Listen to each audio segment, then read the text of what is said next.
ओम शांति। 17/10/2023 के साकार अनमोल बाबा के मधुर महावाक्य हैं। मीठे बच्चे, तुम आत्माओं को अपना अपना रथ है। मैं हूँ निराकार, मुझे भी कल्प में एक बार रथ चाहिए। मैं ब्रह्मा का अनुभवी वृद्ध रथ उधार लेता हूँ। क्वेश्चन: किस निश्चय के आधार पर शरीर का भान भूलना अति सहज है? आंसर: तुम बच्चों ने निश्चय से कहा बाबा हम आपके बन गए, तो बाप का बनना माना ही शरीर का भान भूलना। जैसे शिव बाबा इस रथ पर आता और चला जाता है, ऐसे तुम बच्चे भी प्रैक्टिस करो इस रथ पर आने जाने की। अशरीरी बनने का अभ्यास करो। इसमें मुश्किल का अनुभव नहीं होना चाहिए। अपनी को निराकारी आत्मा समझ बाप को याद करो। गीत के बोल हैं ओम नमो शिवाय, ओम शांति। शिव बाबा बच्चों को इस ब्रह्मा रथ द्वारा समझाते हैं, क्योंकि बाप बच्चों से ही पूछते हैं मुझे अपना रथ तो है नहीं, मुझे रथ तो जरूर चाहिए ना। जैसे तुम हर एक आत्मा को अपना अपना रथ है ना। ब्रह्मा विष्णु शंकर को भी सूक्ष्म शरीर है ना। लक्ष्मी नारायण आदि सब आत्माओं को शरीर रूपी रथ है जरूर, जिसको अश्व कहते हैं। है तो मनुष्य ना।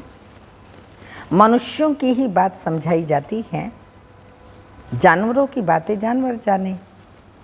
यहाँ तो मनुष्य सृष्टि है, तो बाप बैठ मनुष्यों को ही समझाते हैं। मनुष्यों में भी आत्मा है, उनको बैठ समझाते हैं। डायरेक्ट पूछते हैं तुम हर एक को अपना अपना शरीर है ना। हर एक आत्मा शरीर लेती है और छोड़ती है। मनुष्य तो कह देते हैं कि आत्मा 84 लाख जन्म लेती है। ये भूल है, जबकि तुम 84 जन्म लेकर ही बिल्कुल फां हो गए हो, थक गए हो, कितना तंग हो गए हो। तो 84 लाख जन्मों की तो बात ही नहीं, यह तो मनुष्यों के गपोड़े हैं। तो बाप समझाते हैं तुम आत्माओं का भी अपना अपना रथ है। मुझे भी तो रथ चाहिए ना। मैं तुम्हारा बेहद का बाप हूँ ना।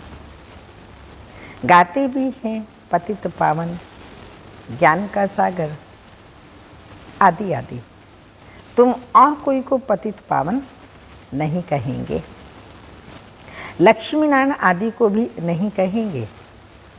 पतित सृष्टि को पावन बनाने वाला अर्थात पावन सृष्टि स्वर्ग का रचयिता परमपिता परमात्मा बिगर कोई भी हो नहीं सकता।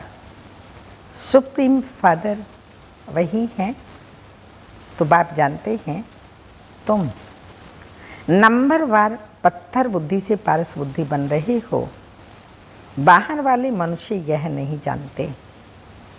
तो बाप समझाते हैं मुझे भी रथ जरूर चाहिए।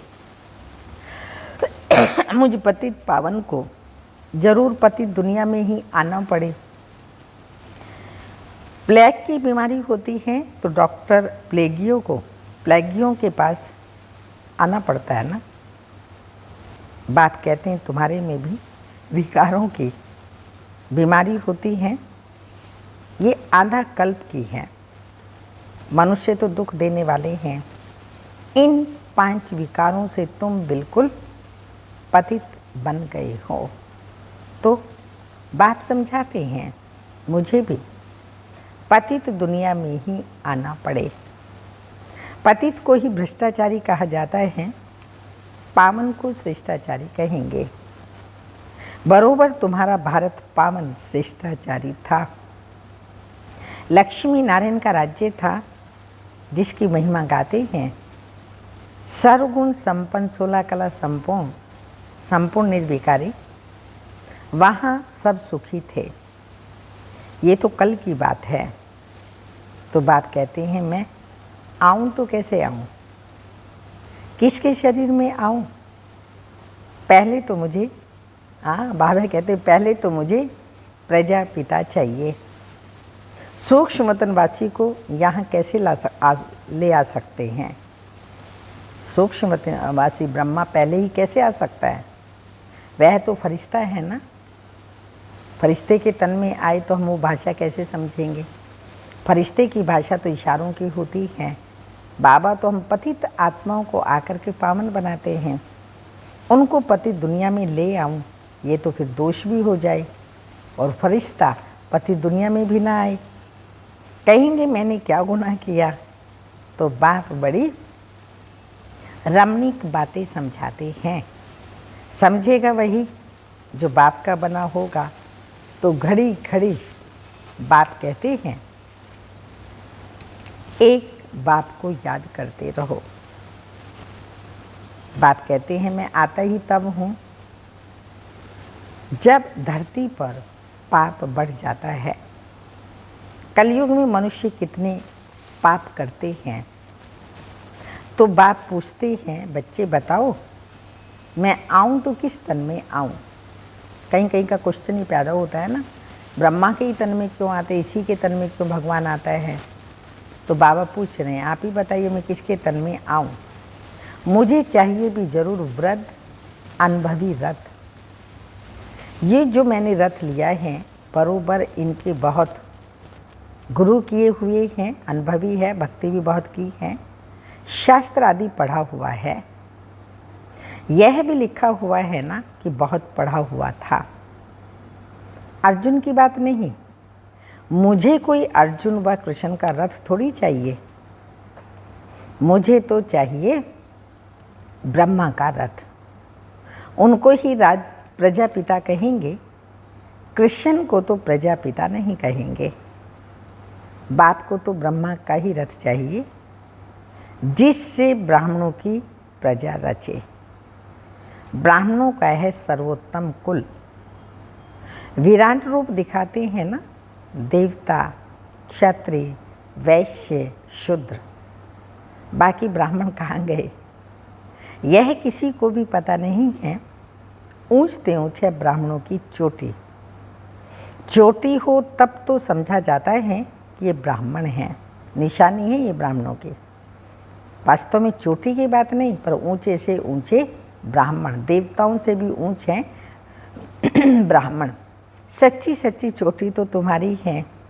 तुम राजऋषि हो, बड़ी चोटी वाले ऋषि उनको कहा जाता है जो पवित्र रहते हैं। तुम हो राजयोगी, राजऋषि।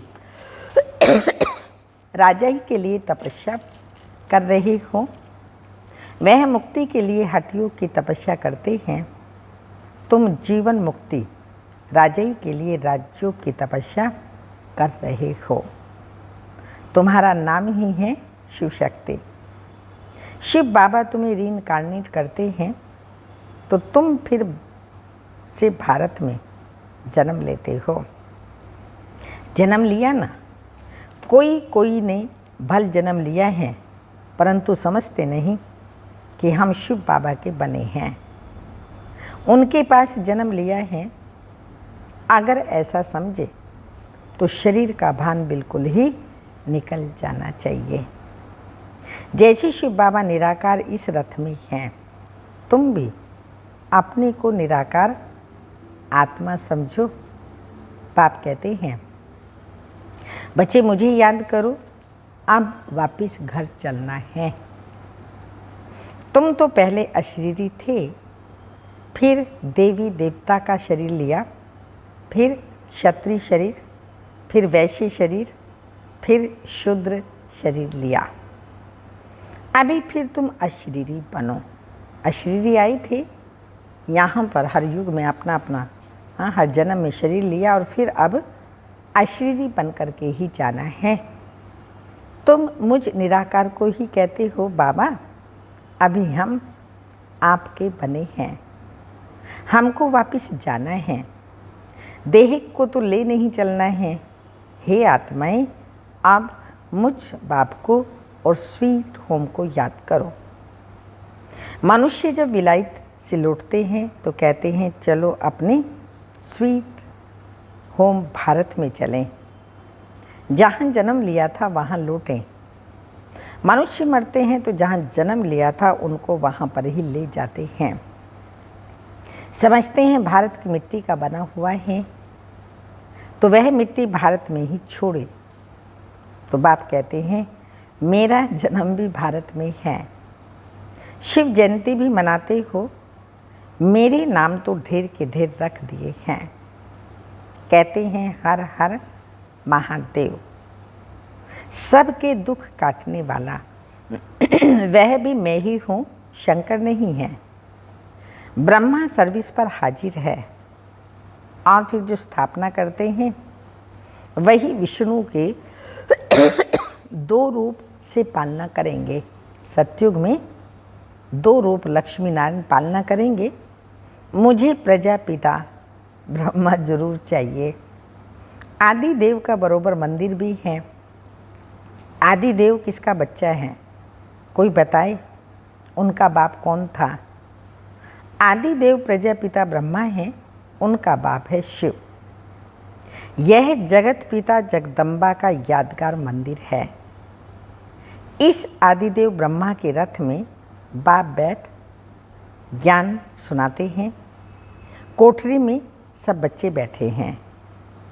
सभी का मंदिर तो नहीं बनाएंगे ना, दिलवाड़ा मंदिर की बात बाबा बता रहे हैं कि कोठरी बनी हुई है, सब तपस्या कर रहे हैं, वहाँ पर बैठे हैं। आदिदेव ब्रह्मा भी है, आदिदेव जगदम्बा सरस्वती भी हैं। मुख्य 108 की माला है तो 108 कोठरियाँ बना दी हैं। 108 की ही पूजा होती है। मुख्य है शिव बाबा, फिर ब्रह्मा सरस्वती युगल। वह शिव बाबा है फूल, उनको अपना शरीर नहीं है। ब्रह्मा सरस्वती को अपना शरीर है। माला शरीरधारियों की ही बनी हुई है। सब माला को ही पूजते हैं, पूज कर पूरा करेंगे। फिर शिव बाबा को नमस्कार करेंगे, ऊपर फूल होता है दाना, उसको नमस्कार करेंगे, माथा झुकाएंगे, क्योंकि उसने इन सबको पति से पावन बनाया है, इसलिए पूजी जाती है।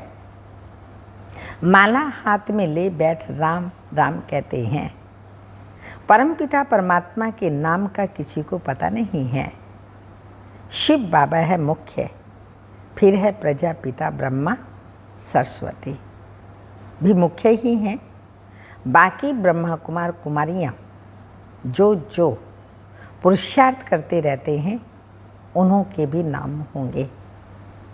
आगे चल तुम सब देखते रहेंगे, जब पिछाड़ी होगी तब तुम यहाँ आकर रहेंगे। जो पक्के योगी होंगे वही रह सकेंगे। भोगी तो थोड़ा ठक्का सुनते ही खत्म हो जाएंगे। कोई का ऑपरेशन देखने से भी मनुष्य अनकॉन्शियस हो जाते हैं। अभी पार्टीशन में कितने मनुष्य मरे, वो लोग तो गपोड़े मारते रहते हैं कि हमने बिगर कोई लड़ाई राज्य ले लिया, परंतु मरे इतने जो बात मत पूछो। यह है ही झूठी माया, झूठी काया, झूठा सब संसार। अभी सच्चा बाप बैठ तुमको सच सुनाते हैं तो बाप कहते हैं मुझे रथ तो जरूर चाहिए। हाँ, बाबा बच्चा भी है ना, तो बच्चों की तरह बार बार वही बात बच्चों को याद दिला रहे हैं कि बच्चे मुझे रथ जरूर चाहिए। मैं साजन बड़ा हूँ तो सजनी भी बड़ी चाहिए।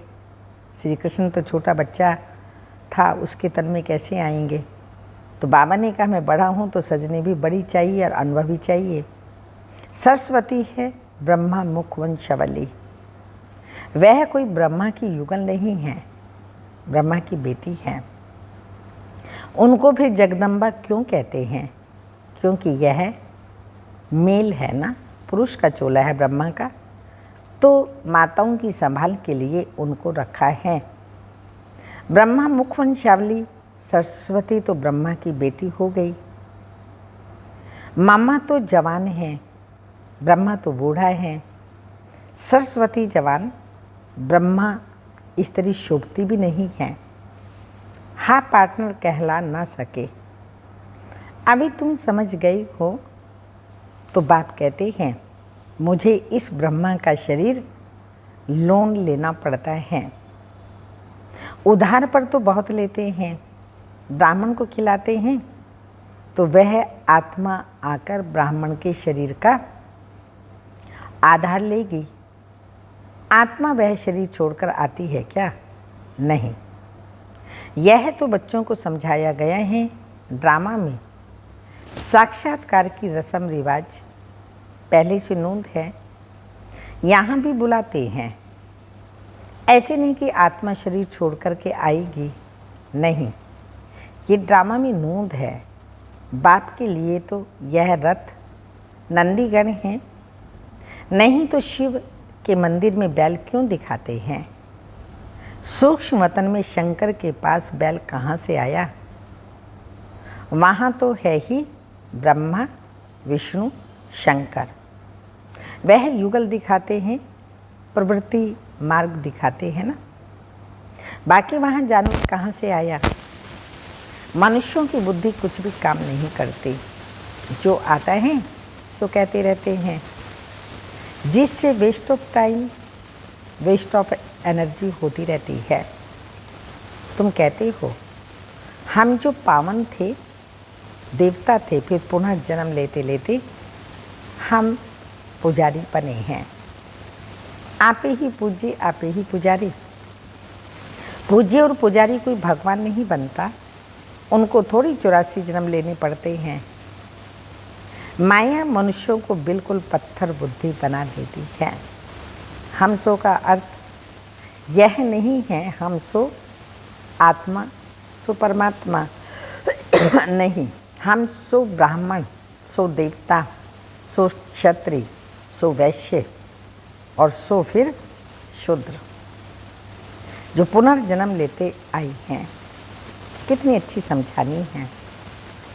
तो बात कहते हैं मैंने जिसमें प्रवेश किया, इसने बहुत गुरु किए, शास्त्र पढ़े, 84 जन्म भी पूरे लिए हुए हैं। यह नहीं जानता, हम तुमको इन सहित बताता हूँ। ब्रह्मा को भी बतलाता हूँ, सदैव तो सवारी नहीं कर सकता हूँ ना। ब्रह्मा मुखवंशावली ब्राह्मणों को बतलाता हूँ, मुझे रथ भी चाहिए ना, जिसके द्वारा ये सब शास्त्रों का सार, ज्ञान की बातें, सृष्टि के आदि मध्य अंत की नॉलेज दे सकूं। तुम बच्चे याद करते हो और मैं आ जाता हूँ। मुझे तो सर्विस करनी ही है। तो श्री श्री शिव की मत से भारत पावन बनता है। नरकवासियों को श्री श्री का टाइटल देना रॉन्ग है। आगे श्री नाम नहीं था, अभी तो सबको श्री अर्थात श्रेष्ठ बना दिया है। श्री श्री तो शिव बाबा है। फिर सूक्ष्म वतनवासी ब्रह्मा विष्णु शंकर, फिर श्री लक्ष्मी नारायण। ये समझने की बातें हैं।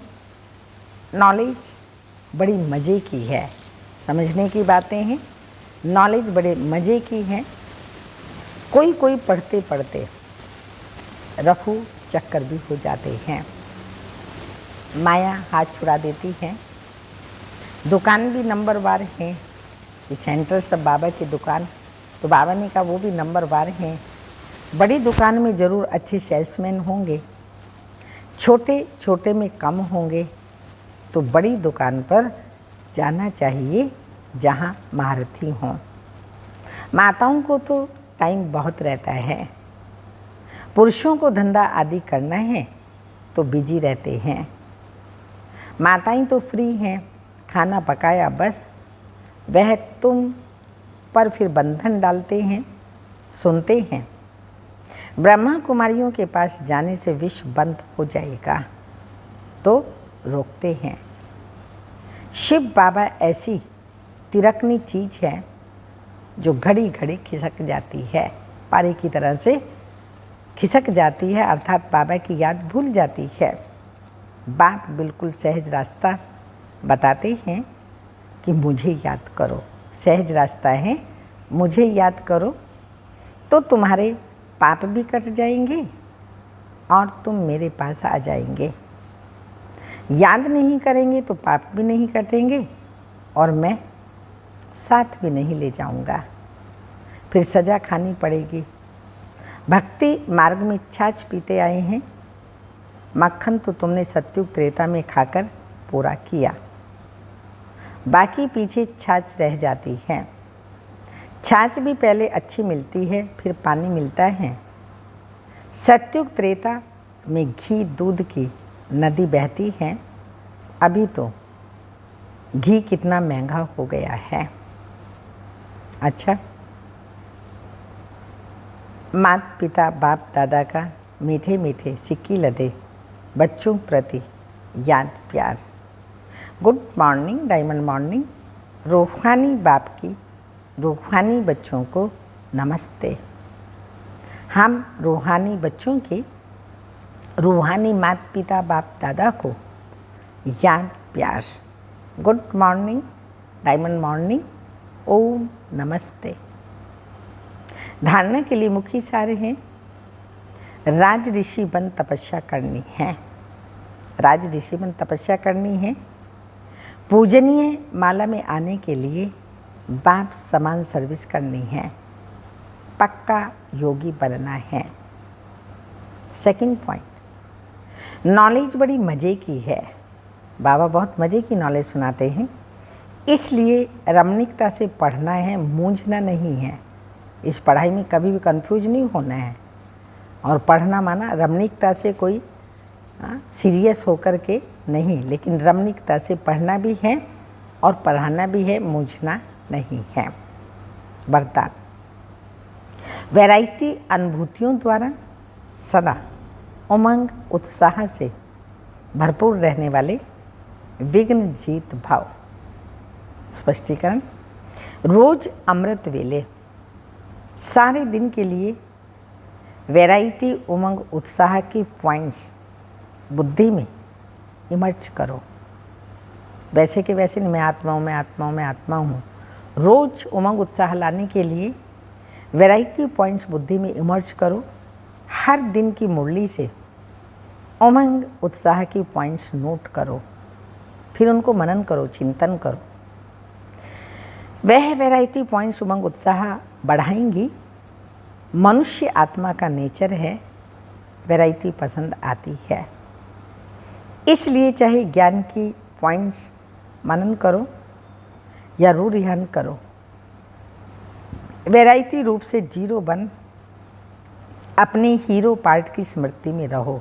जीरो बन हीरो पार्ट की स्मृति में रहो तो उमंग उत्साह से भरपूर रहेंगे और सब विघ्न सहज समाप्त हो जाएंगे।